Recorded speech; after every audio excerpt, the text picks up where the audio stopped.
Welcome to the Integral Stage Authors Series. I'm Layman Pascal, and today we're speaking with Nikola Ristic about his book, Spirit X.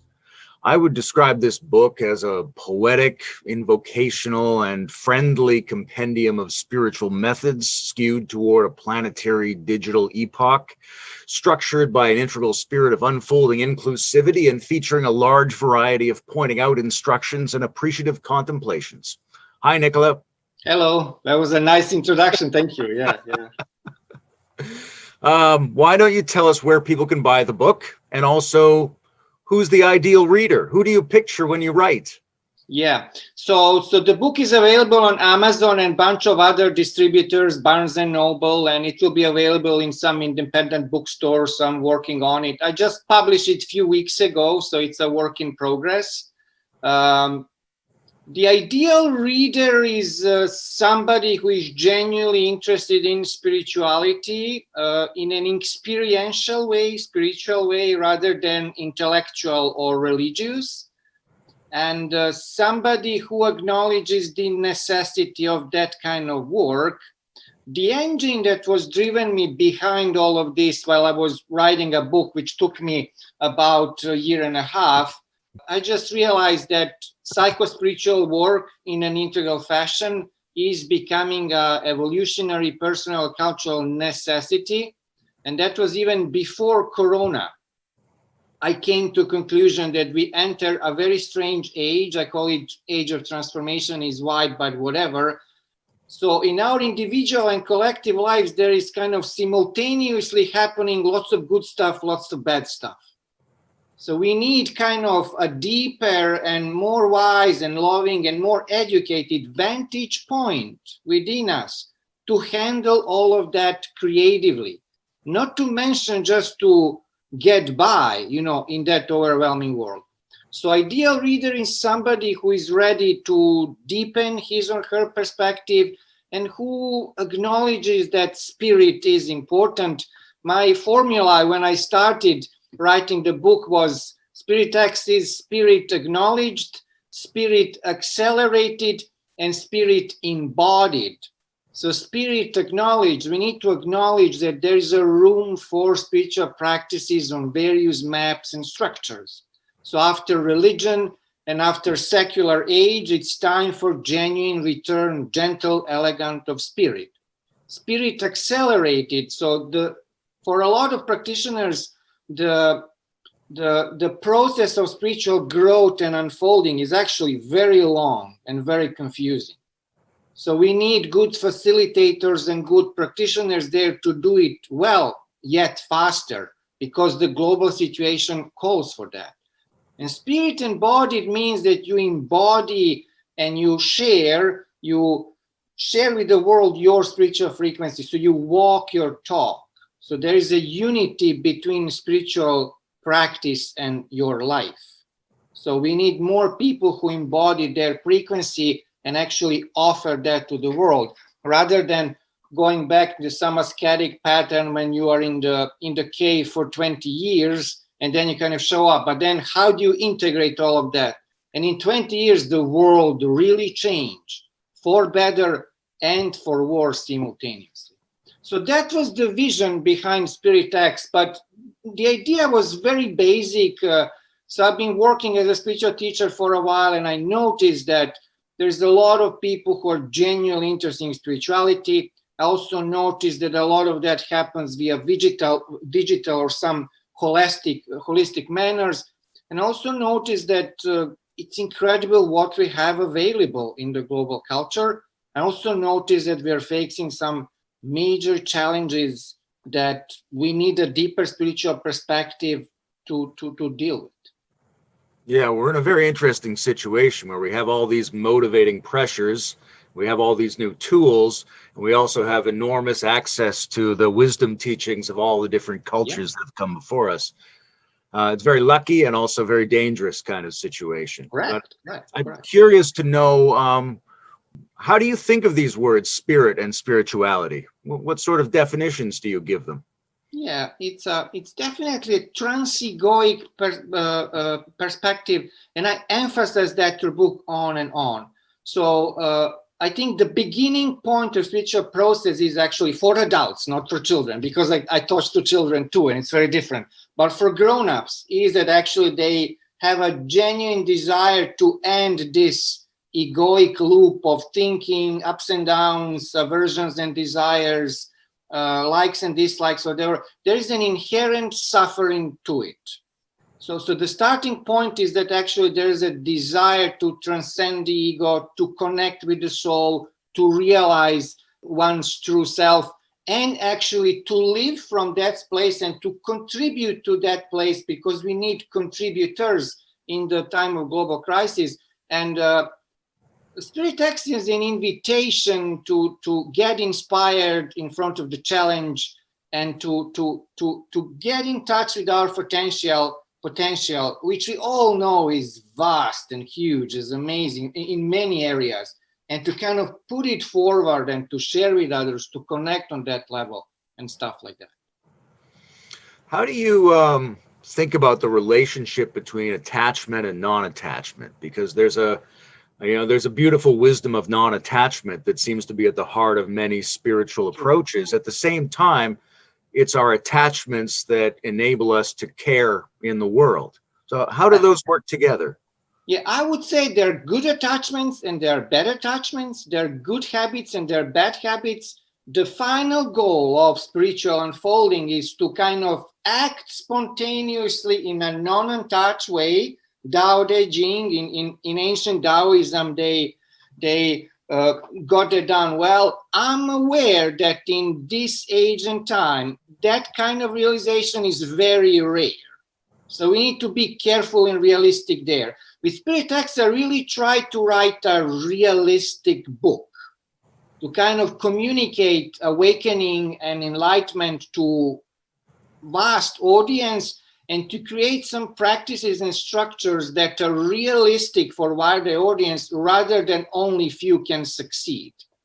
So when it comes to attachments and non-attachments, it's very good to have a container around yourself, meaning, being honest with yourself, having somebody to help you, and having a group of Sangha to support that process, that you develop good and noble attachments, and then you drop off unnecessary attachments, so that eventually one day you are this spontaneous, radiant, non-attached presence that kind of spontaneously live moment to moment. In the meantime, there are good attachments, there are bad attachments, but there are noble attachments. While I was writing a book, I was attached to the idea to write something nice and inspiring that can help people. And I was like, this is a good habit. It was like a prayer, like an aspiration. Why would I drop that?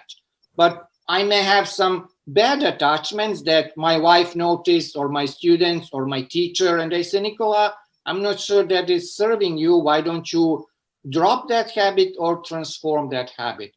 But I would say on a spiritual path, we develop noble attachments and habits to the point that it's becoming more and more spontaneous. You have some very interesting sections in the book around ways and codes. Yes. Yeah. You use those words in a specific sense. So maybe you could tell us what ways and codes are. Yeah, sure. So Spirit X, the title kind of came to me in a moment of philosophical and spiritual insight and vision. And I kind of felt the teaching, and I felt how it can serve people. So it was very inspirational. But I usually have visions. I had visions since I was a child. That's kind of normal for me. And I saw the vision of X, and the X was kind of, there's a linear part, correct? It's kind of space, time, rationality, limited self, ego, and stuff like that. But this is kind of more like a little bit like an infinite kind of, it circles in itself, whatever. So I envision Spirit X as kind of practitioners being both empty and full, kind of, they taste a little bit or a lot eternity and infinity, but they still function very skillfully in the relative realm. So ways are ways of liberation, and those are the teachings and pointers and ways we rest as our true self. So ways point out and embody our infinite true, spaceless true self. And codes are actually more relative, more philosophical, and they help us actually navigate this complex, beautiful, sometimes complicated, sometimes terrifying human dimension in reality. So I was making sure that in that a little bit advanced version of Spirit X, I make sure that we really cover the unmanifest, and we really get empowered and playful and skillful in the relative world. So you have practices to taste your true self. You know how to go there. You're embodying that.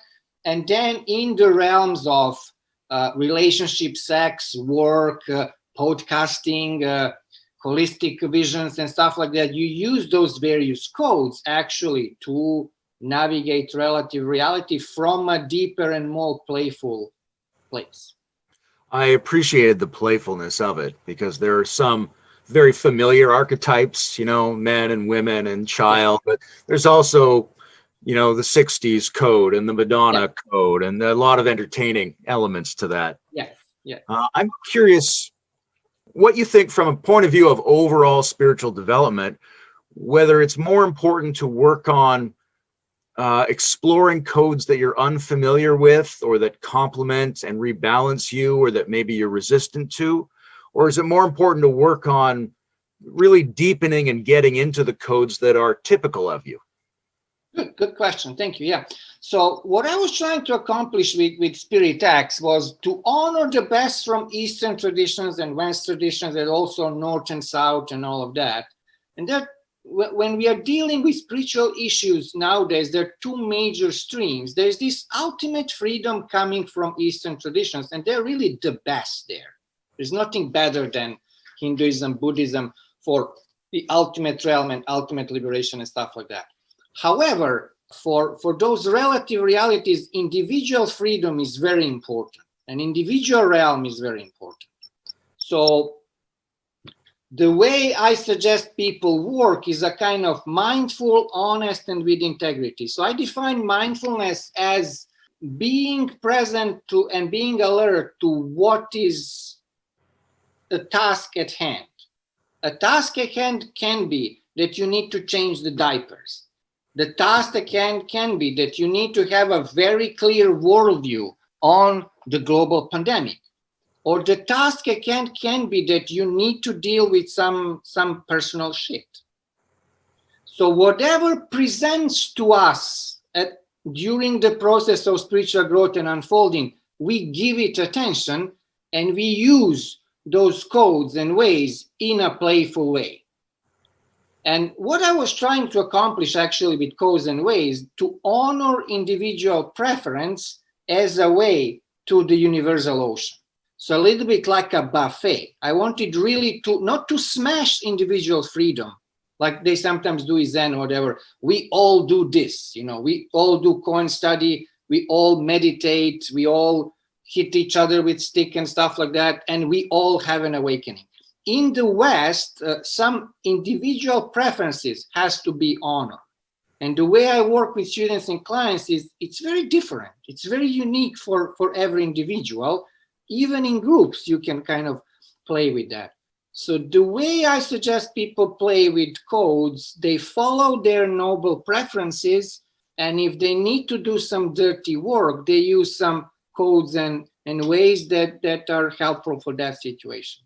So it's a combination of addressing what's at hand and following some wider preferences and playing with some limits and challenging yourself or whatever. But the starting point is right here, right now. What's going on? What you need to do, what you need to address, and hopefully what codes and ways you can use to go from there. You have a nice section on the way of Wilbur. And what is it that you think that spiritual practitioners need to appreciate about Wilbur's approach? Yeah, Wilber and integral theory was extremely important for me as a practitioner, and I probably wouldn't be here without really diving deep into it and embody it. Integral theory for me was a pointing to my true self. So I met my teacher through integral circles.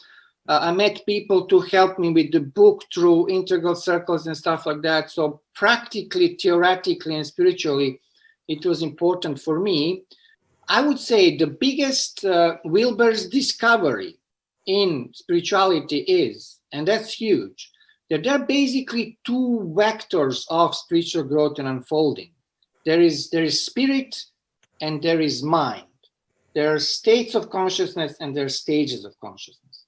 So what I stumbled upon writing a book, and where kind of Wilber popped up, I realized how much mind is important in spirituality and how much cultivating the mind is actually a necessary and unavoidable part of spiritual practice.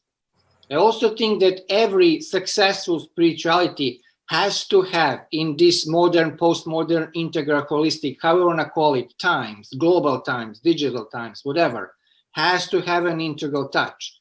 Everything less than that just doesn't address inner or outer situation.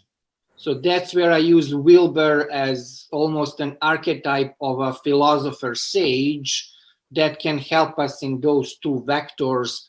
And also in spiritual work, understanding of spiritual evolution is important. So it's important to have a map, and he's a superb map maker. So in that sense, Wilber is important.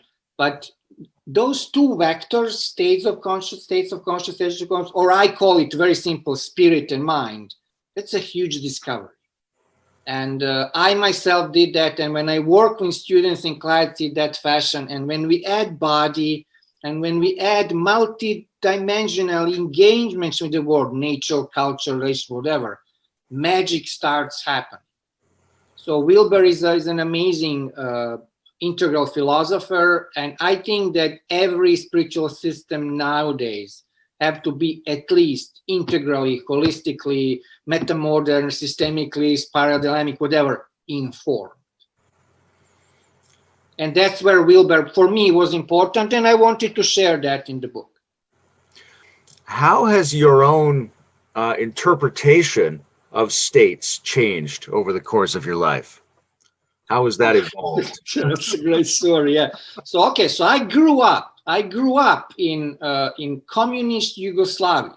Okay, I was born in 1969. I was born during Woodstock, 17th of August 1969 in Belgrade, Serbia, and Woodstock was from 15 to 19 August, so it gives you the sense of which kind of vibe, global vibe I carry. So communist Yugoslavia, no religion, very ideological, so no Soviet Union, it's some sort of original Yugoslav communism nevertheless. No spirit, no God, just the state is great, our leader is great. It was not that bad, but it was far from great. So as a child, I'm having some strange experiences, some strange sense of transcendence and presence that it's helping me. As a basketball player, I'm having states of flow but I wasn't even trying to explain to myself that. And I actually didn't talk about that to anybody for years. And what I'm going to talk to my parents, Mom, I feel there is something, I wasn't even trying. And then little by little, those experiences kind of sharpened. I started reading, but the major breakthrough for interpretation for spiritual states that I was going through from early on was studying Western philosophy. Because Western philosophy gave me a spectrum of interpretive frameworks to frame my experiences. And then, for instance, discovery of Ken Wilber's integral theory was huge. And then working with my own teacher was a kind of completion of that process. When you have a human being realize that is loving you and you love him, and you can share any experience or whatever, and you can interpret together, and that interpretation sticks. And then when it sticks well, then you're actually help you're able to help others. You are able. That's how I started teaching and stuff like that. So that journey of spiritual experience and interpreting was a very long one, but it started very private with no sharing. And then little by little, Western philosophy there was the biggest stage. I realized, there's a way to understand all of that. Integral theory was the next one. Working my teacher was a kind of completion of that process. But it was a long journey, Layman. It was a long journey. Do you think of the states as primarily inner consciousness experiences for individuals, or do you think of them as realms or dimensions?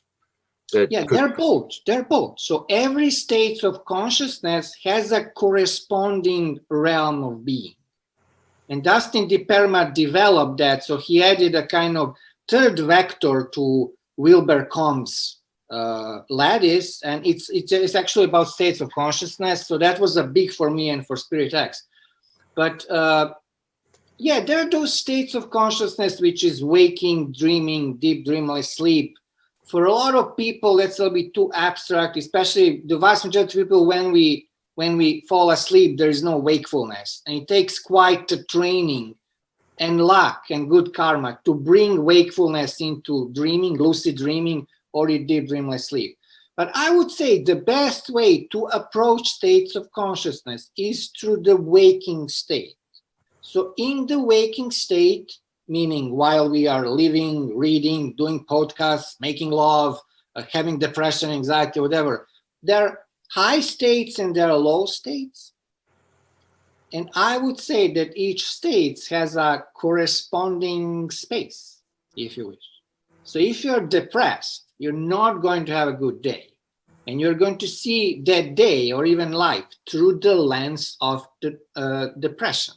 So that state of consciousness is going to inform your being in the world, how you behave towards yourself. You may have some, God forbid, suicidal thoughts.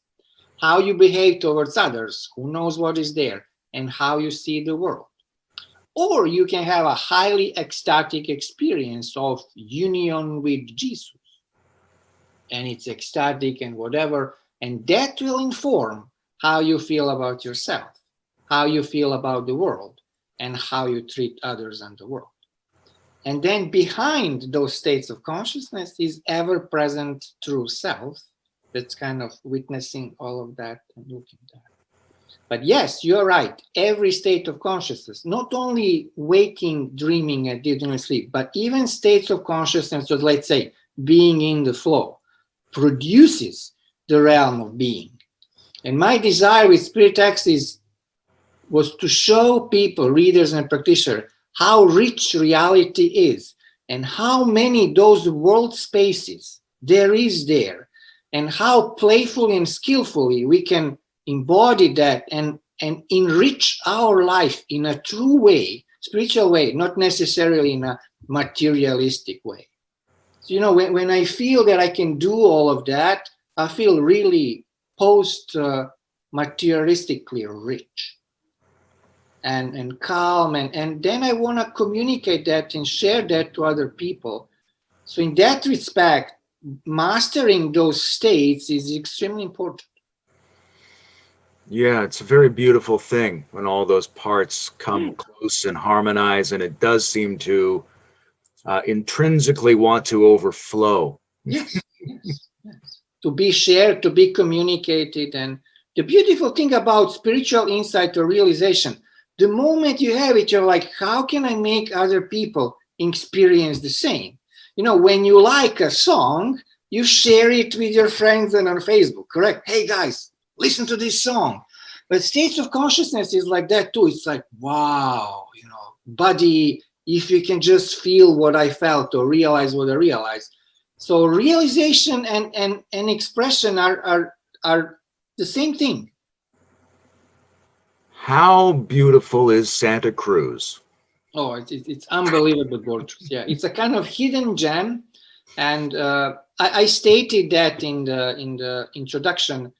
I would never have anywhere else in the world that kind of insight, spiritual insight. Santa Cruz is challenging. It's very expensive. There's lots of postmodern pathologies. It has its own challenges. There are homeless everywhere or whatever. But the nature vibe and a cosmic spiritual vibe is literally like from Zen paintings from 12th century. It's like there is this seemingless of mountains, trees, sky, ocean. Sometimes you look at in the distance and you don't know, is it a mountain or a cloud or boat or the ocean? It feels like a Shambhala realm of sometimes. And so my creativity just exploded here. Doesn't mean that I don't face other problems. It's not heaven on earth, but creatively it meant so much to me, and it's so beautiful. So in Santa Cruz, there is an integral merging beautifully of nature and culture. There's a contemplative, recognizable return to nature, and I love that. It's Northern California, so it's a cutting edge of evolution. So you are on the frontier. It's great to be on a frontier. It's not easy either, but there is technology, there is self-transformation, there is agriculture, there's all of that. So I kind of witnessed all of that when I lived that. And for integral mind, that's a feast. But the biggest thing about Santa Cruz, there is a cosmic vibe, and there is a beauty which is absolutely beyond this realm. And beauty for me was quite an ideal that opened me towards my true self. So it works for me. Do you think that nature mysticism is important in order to steer our spiritual practice in ways that are healthy, good for embodiment, good for ecology, things like that? How important is it to have spirituality and connection with nature? Yeah, I would say it's important personally, and it's important also culturally and evolutionary. So we are, as a species, at a stage when we need to seriously reconsider our relationship with nature. Otherwise, we're not going to survive. I don't want to sound apocalyptic, but it's that important. So environmental issues is in a very high priority on the list, such as economy and addressing global pandemic and stuff like that. On the other hand, from the spiritual, individual perspective, I would say that the vast, vast, vast majority of people relax and open in nature. So I think spending time in nature in contemplative way should be a kind of a must for every serious spiritual practitioner, should be a recommendation for every healthy family, should be a recommendation for every friend and stuff like that. But more contemplative, you go to nature, you tune in with that, those sense of awe that I wrote in the book. There's serious spiritual openings. They really are. You go, I had serious openings, in front of the ocean, in front of the Grand Canyon. I always go to national parks, and it's a high, very high spiritual experience and spiritual state. So I strongly recommend it. When you have openings, or when anyone has openings, do you think it's opening to something that's already completely there, or do you think something new is being generated in that moment? I would say it's both.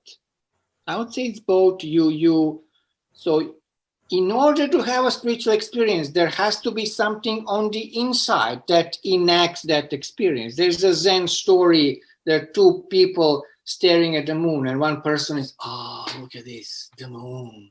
And it's a total ecstasy. And another person is just like, just the moon. I mean, why are you freaking out, So the first person was open to some sublime spiritual, moon night silver experience. The other one was just everyday consciousness, just the moon. The moon is there every day or whatever. So I would say we enact something that is potentially there, but then without our inaction, it wouldn't be there, if that makes sense. I believe both, to be honest, in involution and evolution. I do think that there are some patterns there that exist, subtle or archetypes, and I have experiences, I have to say, and I help others people have those experiences. but it has to be enacted here. So in a way it's co-created, but in a way it does exist there. I would say it's both, actually.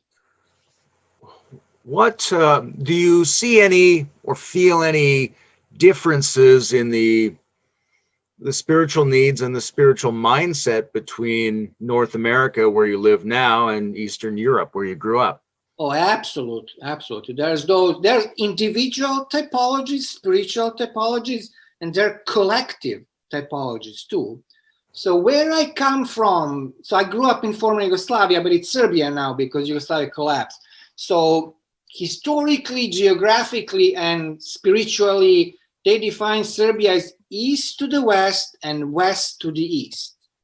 So it's kind of in between, and that's great, but it gets messy. And that's a Serbian history.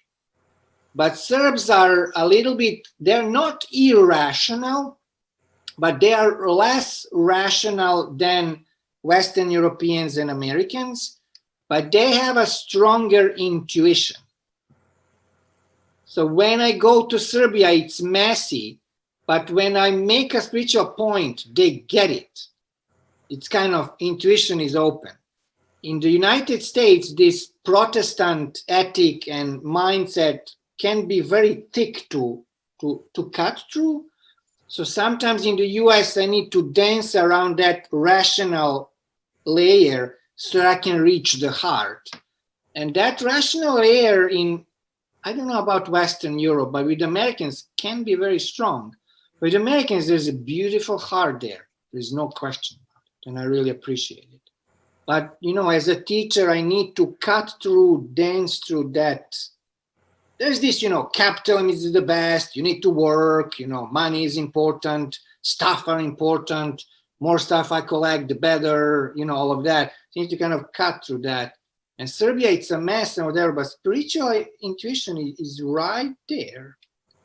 So yeah, there are collective typologies, and it's beautiful. It's beautiful. You educate yourself, you go there, you know, you play with people, but it's different. It's very different. In a lot of spiritual discourse, and also in your book, there's a discussion about the manifest and the unmanifest, or the conditional and the unconditional. Do you think it makes sense to talk about the unmanifest? Like, are we treating it too much like the manifest when we even discuss it? True. Or is it just important to have it in the conversation somehow? True. I do think, Layman, that it's extremely important to have it as a conversation. So my vision with Spirit X, and that's why I like integrativity, metamorphism, and stuff like that, they give you a map of your own growth or your society's growth, your company growth, and stuff like that. So on that map, you cognitively know that there is something like spirit, there is something like spiritual enlightenment, there is something like unmanifest. And you know that it's mind, but you at least cognitively know. Ken Wilber says, cognition first, realization after. If there is no cognition, you don't even know that that realization is possible. So as much as it's almost ridiculous to talk about silence, correct, and to describe silence or pure potential or unmanifested, it's very important for people to know that that exists. And the way to know that is to be that. You know your true self by being your true self. And then that here is the instructions and practices how to do that. So I don't think it's important to talk a lot about unmanifested, but it's very important endlessly to point to it. Because what happens on a spiritual search, it's very important at some point to stop seeking. Because spiritual seeking, there is suffering there too. You can have great mystical experiences. You can have very high states on daily basis. And that's still a form of suffering unless you really taste the unmanifested, which is being consciousness based or undescribable. The moment that happens, you're like, oh, that's freaking it. No. So it's very important not to talk a lot about animals, but to remind people that that's where the real cheesecake is. So, and then the more you talk, the more mess you create. It's just pointers, just reminders on the spiritual path. Have you tasted this? Have you tried this practice? That's all fine and dandy, but how about this?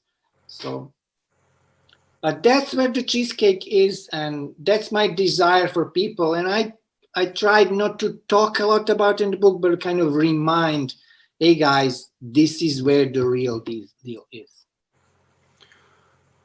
Who are some of your spiritual heroes? My relationship with my teacher is kind of category in itself.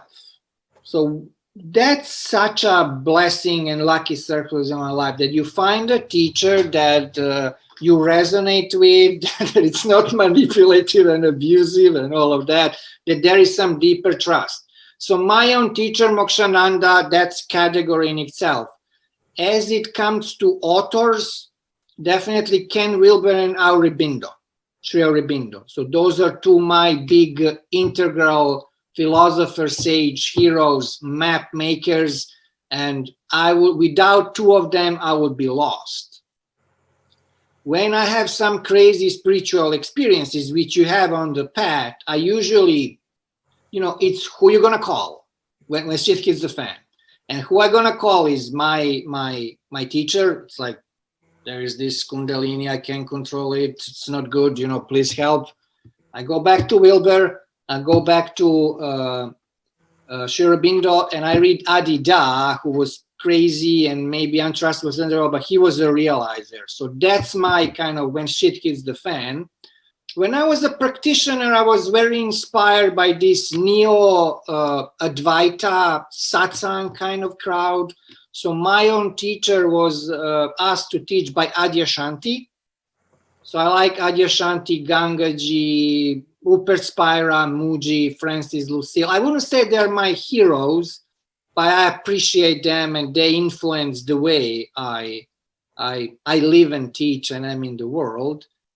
But as of heroes, my teacher, Wilber and Aurobindo, I would say, and then Ramana Maharshi is a huge inspiration. I wouldn't say hero, but, and Nisargadatta Maharaj too.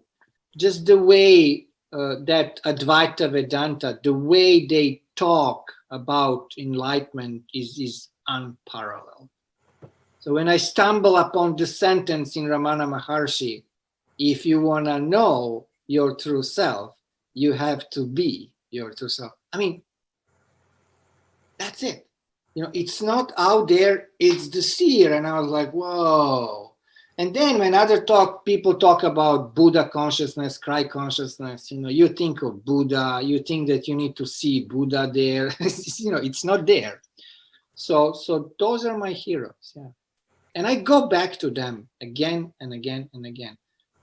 No level of realization is a guarantee that you won't need your heroes to help you or to inspire you. So it's literally in the mind body, it's an endless process, and I love it. I like that answer, because there are a lot of people that one can appreciate, but there's a different class of people that you go to when you need something. That who you're gonna call, I mean, that's so important. I always, when I start working with students and clients, I'm like, who are you gonna call? Meaning, what practices you can do, what literature you can consult, and which real people in mind body you're going to talk to about fixing that problem. Spiritual search is like being on a small boat on a beautiful ocean which can turn into a storm. When storm hits, who are you gonna call? And so toolbox is necessary. Spiritual teaching and communication has a number of different modes. There's doing it with words, doing it through books, there's demonstrating, but there's also this notion of more direct transmission, either through an energy flow or through some kind of resonance. What's your impression of direct transmission? I like it, but it can be a little bit disempowering for practitioners. So I'm, as a teacher, whenever you have openings and enlightenments, awakenings, or whatever, there is always, you're sending some waves, whether you are aware or not, that can be transmitted in silence, if that makes sense. For instance, people don't know that about Ramana Maharshi. Ramana Maharshi was basically a gazer. You go there and he just gazes at you. And then you ask a question and then he gazes at you. And then he says, inquiry or whatever. So what we read about him is just not true. My teacher, Mokshananda, he's a gazer too. We were living in Kansas, me and my wife, and I went to Santa Cruz to see him, and I had a private session with her, and my wife, what did you do? And I was like, well, we gazed at each other's eyes. It's like, that's what you did. I was like, well, that's what people do. But I do think that direct transmission where practitioner is just a blank matter or whatever, and then guru delivers, it works, it's great, but then the practitioner can create an attachment to the guru, and then who knows how guru is going to handle it or whatever. So it's not my major mode. I honor it. I think it comes with the luggage. But direct transmission of my teacher did help me, to be honest. But I, as a teacher, try to point to the practices and methods that practitioners themselves can repeat and go there, and then they don't need me anymore. And they're empowered themselves. So that's where I am. So direct silence, Shakti pod transition has its place, comes with the luggage, can be a little bit disempowering and can create a mess because, then guru is transhuman and stuff like that. And some practices that you give them and you support with your transmittive presence, but not too much to disempower them. And they're like, oh, I can do this without you. I was like, yeah, that's where I want you to be. I can do this at my will. That's it. After that, after a while, it becomes your second nature. But I have a tremendous respect for people who do that. That's such a talent and such a skill. I mean, I'm in awe. It's just in modern times we need to find the best practices and solutions. With receiving transmission, but also with having state experiences and using practices and directing our attention into different domains, there's always this question of what you do with it afterwards, how you assimilate and integrate it. What do you think are the important practices in making your experience rather than just having it and losing it? Yeah, so the first one is repetition. So you do it again and again and again and again until it becomes your second nature. And I call that repetition when it kind of sticks. I call that embodiment. Do you embody your spiritual experience or no? So when you have a great retreat with a realized master and you come back home and your wife, partner, child, pet, whatever is having a bad day, do you go back into egoic pattern and you know how you react? Or in that a little bit challenging moment, you still embody that responsive, loving, skillful, sometimes fierce, sometimes gentle, deeper dimension. So embodiment is the key. And between realization and embodiment, there is interpretation. There is, okay, this was Jesus, but this was not awakening. This was angel, or there is anger arising. What do I do with anger? Or there's mind as a lens to let go, interpret, stick, and stuff like that. So I would say there is spiritual experience, there's interpretation. Embodiment is the key. Do you live your spiritual? So when I moved to California, there's all those practitioners. Oh, I work with Krishnamurti, I work with Muji or whatever. And then, after 5 minutes, they're just not behaving in accordance with that. I was like, well, if you work with Muji for 30 years, show me. You don't need to tell me. Just show me and show others. So embodiment is the key. That's why integration is the key. There is experience and there is the integration experience. If you have an experience and don't integrate, the experience is gone. So the best way is you have an experience. Can you go to that experience again at your will? Can I, right here, right now, rest as awareness? And so I either can or not. And I'm honest with myself. If I can, good, I can help others.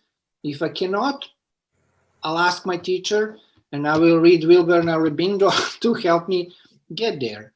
But embodiment is as important as experience. And the next step, and I wrote Spirit X with that intention. I know people have a lot of spiritual experiences. So great, thumbs up. But embodiment is not a strong module globally. So embodiment is what's missing. So repetition, interpretation, and embodiment actually starts kicking in challenging situations. Can you embody? It's easy to embody. You know, I go at the beach, Santa Cruz, seamless reality, woo. But when I come home, who knows what's happening at home? There are bills, there is sex, there is, you know, karma, there is my son, there is corona, there is online school, whatever. That's the moment to embody. And when the kind of life is going at you, are you embodying that frequency or not? So that's how actually experience sticks. So it's a little bit of a wrestle / dance with that. But once you have several breakthroughs and once people around you confirm that, you're there. Then you're unstoppable. Then it's snowballing. It just gets better and better and better.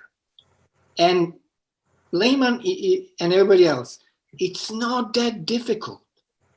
It sometimes takes just few seconds of your attention, takes a little bit of practice, takes a little bit of working with a teacher, takes a little bit of reading, takes a little bit of going to the gym, you know, a little bit of an integral program. But it's really not rocket science. And then it becomes spontaneous. When it becomes spontaneous, you're at a good place. You're rowing. I like how you described it as not hard or easy, but tricky. Tricky is yeah, exactly. So there is one principle in the book when I say spiritual practice is not easy, it's not difficult, it's just tricky. And tricky part is that genuine spirituality is a little bit counterintuitive because we are beings evolutionary, biologically, mentally, even spiritually designed to strive. We are desiring machine, Gilles Deleuze, and I agree with that. And the biggest trick of spiritual search is to stop that desiring. And what we desire is actually the peace of being. But unless we stop desiring as a major mode, we cannot discover or rediscover already inherent peace of being with our true self. So the trick is actually to disidentify with seeker and to rest in the here and now. And Layman, I'll be honest, for that step, I needed a teacher. I couldn't do it on my own. I knew I was close, but I was like, there is something I'm not doing right. I practiced enough. I did it wholeheartedly. I put a lot of energy, money, and time into it. And I was honest with myself. I'm not there. And then I met my teacher, Moki, and he was just here and now, here and now, here and now, drop seeking. What's happening right now? And at some point I was like, oh, okay, So it was that surrender to here and now that stopped seeking as a major mode of being, and then seeking gets transformed into some sort of inspiring service or whatever. It drops as a major mode, but there is still that fire of seeking is actually good. And that's why in the structure of the ways in the book, I did include seeking. So the structure of the ways is seeking, realization, service, expression. So when you become a spiritual seeker, hey, that's a big event. Welcome to the club. Your life will be changed forever. But it's a path. So I honor seeking, but at some point has to be resolved. And resolving seeking, I personally found very tricky. And for that, I need a teacher. I would never get that without teacher. Others can. I'm not saying it's a rule. And that's why I call it tricky. You touch on the soul in the book, and that's a problematic concept, I think, in modern and postmodern civilizations. I think a lot of people can get behind the idea of growing and evolving, and a lot of people can embrace, oh, it would be great to have these different state experiences. But when it comes to something like the soul, is it a way that works for some people and not others? Is it something from previous culture that we need to bring back? Or is there a new way of thinking about it that would be appropriate for the kind of world that we're in and that is emerging? Yeah, great question. Thanks. So there's a confusion about the soul. So when we go to philosophy, science, technology, this everyday reality, I mean, it's definitely not acknowledged. But on the other hand, I was a university teacher for 10 years, and my favorite question to a freshman class on the first class, I was just playing, they're young and fresh or whatever. So I go there and how many of you think or feel that you have a soul? The whole classroom. Next year, how many of you think or feel you have a soul? Whole classroom, 100% for years. When I ask them what is the soul, I don't get good answers, that's for sure. But the intuition is there, and we are rational beings, but we need to learn to trust our subjective and collective intuitions about the nature of our being and the nature of reality. So in that respect, soul is not on the map of modern, postmodern society. I hope it gets coming back in global, digital, integral, metamodern, holistic, because I think it can work for a lot of people. So I'm very hopeful about that. On the other hand, in some wisdom traditions, soul sometimes doesn't exist, like in Zen or Advaita Vedanta, or it's a little bit misinterpreted, like in Christianity or Islam, although within that discourse, there are some really good takes on the soul too. For me, connecting with the soul was an extremely important spiritual step. And it was extremely practical. There was a point of my life, and I described that in the book as a suggestion, when you kind of bring the soul forward. So ego goes a little, it's there, but it's kind of on the back seat. And the soul drives, and that period of my life was quite something, I have to say. And I think that millions of people out there can do that. So I think putting the soul back on the spiritual map and bringing the soul on the everyday map can be quite a fantastic step. It's not the end of the journey, but we can have something like a soulful culture. And trust me, it would be very different than this. Soul feeds on the vision. And when soul gets awakened with the mind body, energy is amazing. Enthusiasm, inspiration. There are horrors to it too. There are horrors of the soul, but you can deal with that because you are identified with the soul. It's a great way of existence, and it's an amazing stepping stone, like a cosmic station towards your true self. So my hope and noble desire is that we reconnect with individual souls and global souls more and more. It can really transform everything. What would be a horror of the soul? Well, when you live on the vision, correct, you are a little bit on your own. Not on your own, you're really on your own. So vision can get actualized during your lifetime or not.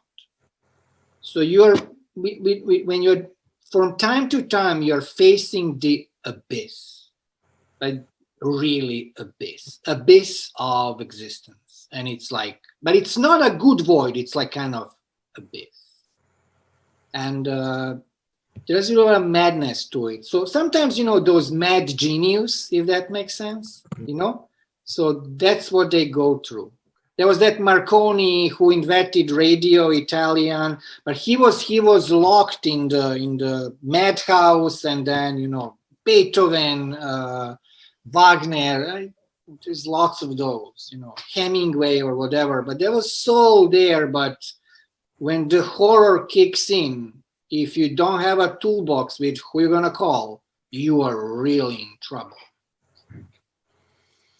A lot of the book is written in a rhythmic and dialogue-like style. What is it that attracts you to that form of writing? Well, to be honest, Layman, it just happened on its own. So when I was a university professor, I loved it. But when it came to that academic writing in articles, I couldn't squeeze in. And I love to read it. It's beautiful, it's exciting. I read papers, I read philosophical books daily. I love it.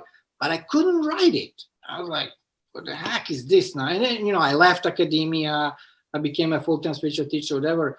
And when I started writing a book, to my surprise, it felt like writing music. So it was very rhythmic and melodic. And I felt that I'm working on a spiritual song. So Bhagavad Gita, it's a divine song.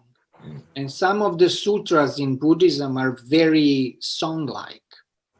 So I think luckily I just tapped into some inherentness of that discourse, how deeper dimension is transmitted to the world, but it was not intentional. It happened, it was like writing a song. I have no idea where that song came from, but I was able, the moment I sit in front of a computer, or sometimes I write with the hand because I think it's important, there is something to the gesture, there was music coming.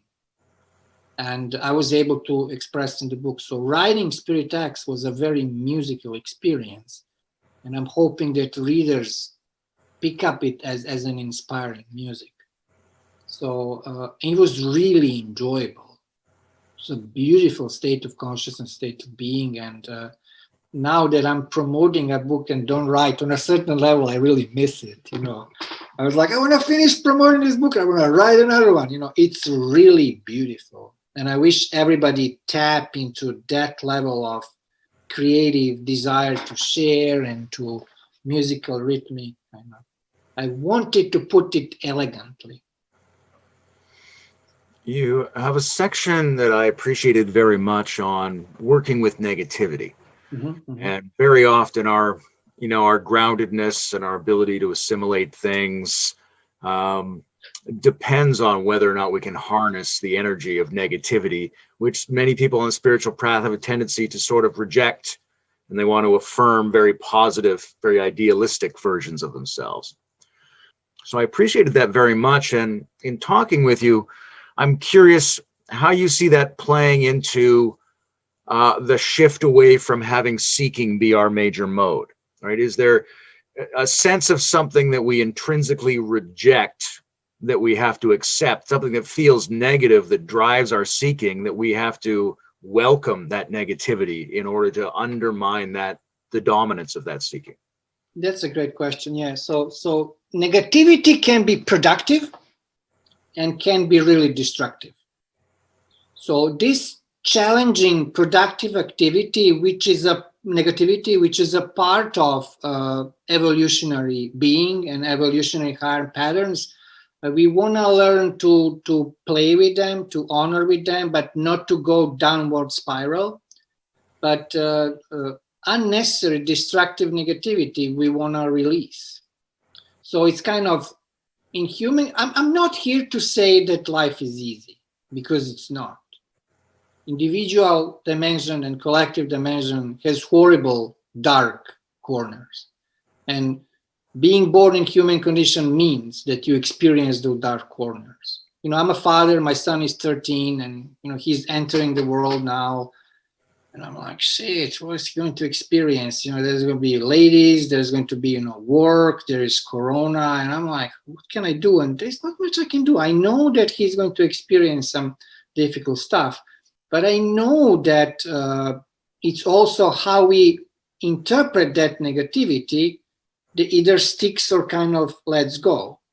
So I think that there's a vantage point on a spiritual path, and that's why spirituality is important, where we can handle that negativity better, where a lot of it we can drop, and a lot of it we can turn into an engine of growth. So it's like playing smartly with it, like playing with fire.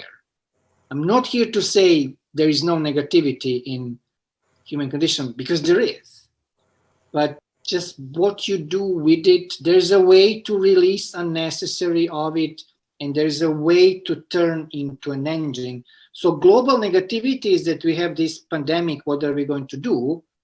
But we can use this pandemic to create some better world and creative systems and holistic systems that can push evolution forward. So we are using something challenging and negative on a global level to actually create a higher ground where we can restructure ourselves, because we need a major upgrade as a civilization.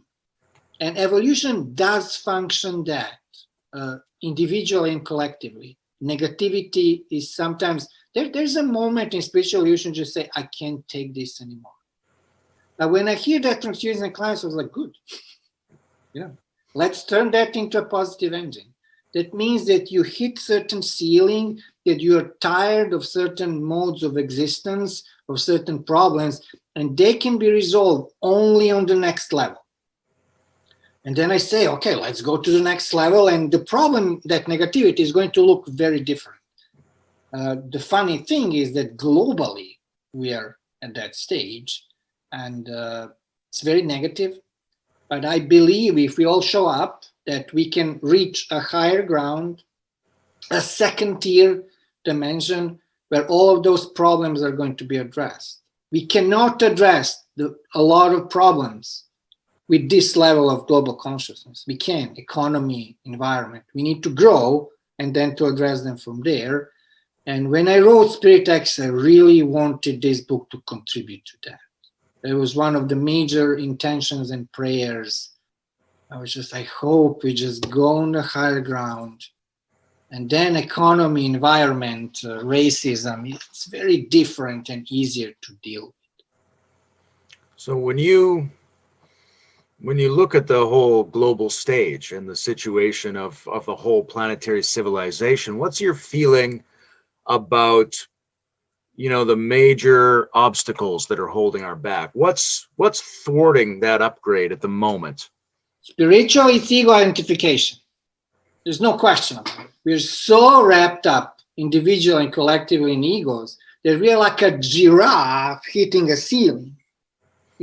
There's a spiritual teacher, Francis Lucille, French non-dual teacher, he says, we are wearing a small suit. Kind of, it got so tight, and it gets tight, you get angry and pissed on yourself and the world and stuff like that. And when you get a better suit, you're like, oh, actually, you are not that bad, and actually, life is not that bad. So spiritual ego identification is not serving us. What about meta-moderna, Hansi Freinacht, or whatever, they share the view. They say modern individual cannot be at the center of political theories. And they introduce the notion of, I think, individual, where actually there is me and you in a kind of higher resonance or whatever. So it's ego identification. Also, our models are outdated. They rape reality. They put reality into some inappropriate cages. So we need new models. We need new models in spirituality, in education, in everything. And that's what sometimes worrying me. Can we do that or no? We need new models. We need upgrade in terms of socioeconomic. Capitalism just doesn't work at this point. But education is not that great, There's lots of stuff that's not great.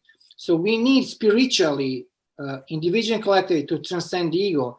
And we need new creative models that actually talk to existing reality. And I see the emergence of those models too. And I was hoping that Spirit X will be one of those models in spirituality, integral spirituality or whatever. Do you think it's enough for people to take advantage of tools like the book and do practices and find their own spirituality in their own life? Or do you think ultimately something like a religion needs to exist in order to organize and support people's individual spiritual development? Yeah, so the vast majority of practitioners nowadays in this that's why I put it global and digital. So the tools are out there. It's amazing. You can find a book, you can watch videos, there are meditations, there's everything. So for the vast majority of spiritual practitioners, they basically have books. There are also events online or in person. But the question is who is guiding the process?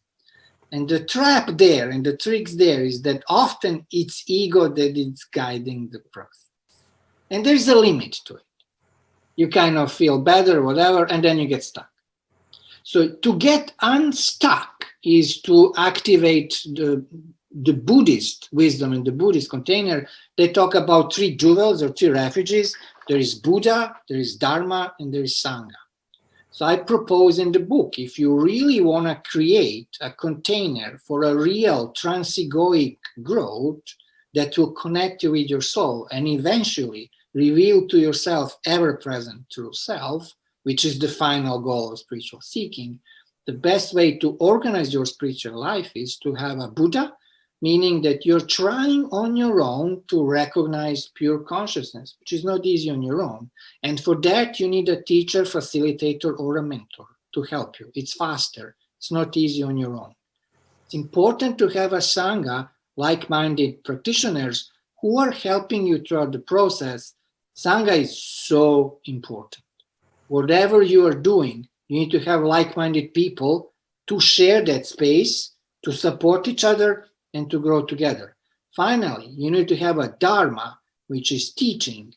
And teaching in present-day spiritual world are teachings that point to unmanifest, but also teachings such as psychology, such as philosophy, such as sociology. It's a long list to help us orient into this sometimes beautiful, sometimes confusing manifest reality. So with Dharma, Buddha, and Sangha, you are fine. On your own, I cannot guarantee you. Because ego is tricky and can follow you very deep. Ego is a tricky one.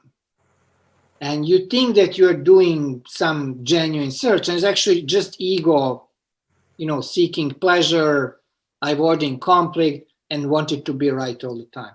And that's not the way to do spiritual seeking. However, if you create right and honest conditions, I guarantee you, in 99% of cases, some real results. I know that Spirit X is still new and fresh, but do you have any intuitions about what you might write about next?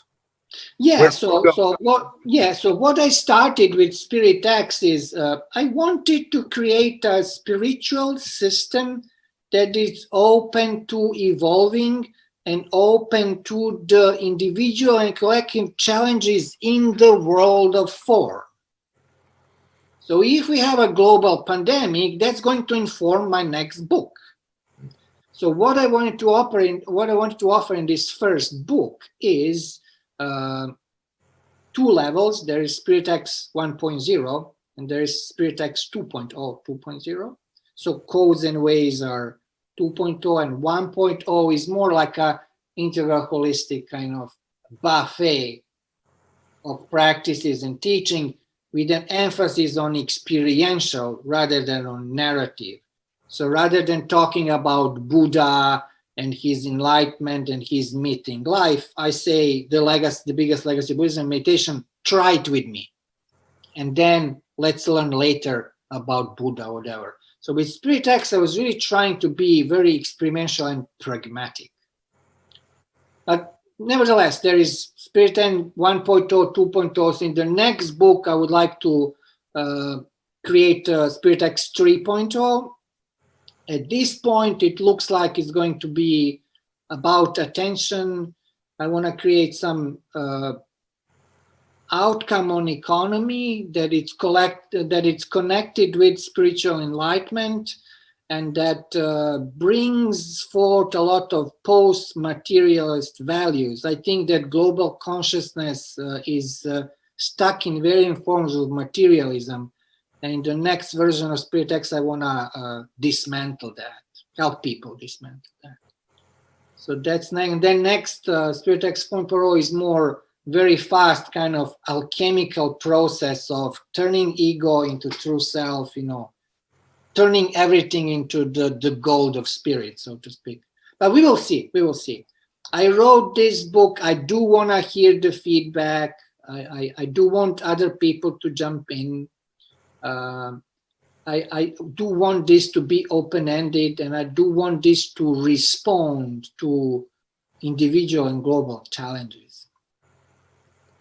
Well, I can't wait to write another book, I have to say.